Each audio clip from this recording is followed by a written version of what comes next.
เจ้าจักปี เหยียบลักหกแล้ว 60แล้วยังหันยังมั่งอยู่เนาะ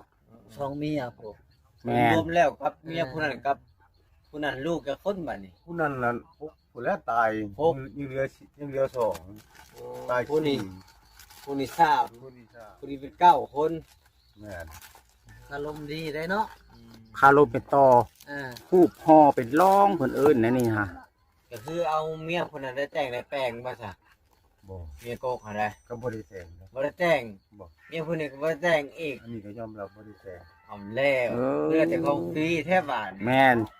เก่งอะลิอันแรกเฮาจังว่าเรามีของดี ทั้ เฮาง ว่า บ้านทั้งเมืองเพิ่นบ่ได้ว่าบ่บ่ได้แต่งบ่ได้แต่ ก็ ง บ่ได้ว่านั่นแหละเฮาบ่มียอมเพิ่นตัวนั้นแหละ บ่ได้ใช้หิดใช้คองให้เพิ่นบ่ซะ เพิ่นก็อยากได้อยู่หั่นแหล้วแต่ว่าบ่มีก็มีแต่มือนี่แหละยกใส่ เรื่องที่เรื่องของนี่บ่ได้เฮ็ดเนาะบ่ได้เฮ็ดหยังนะบ่ บ่ เนี่ยแต่ละคนนี่บ่ได้เฮ็ดหยัง แม่น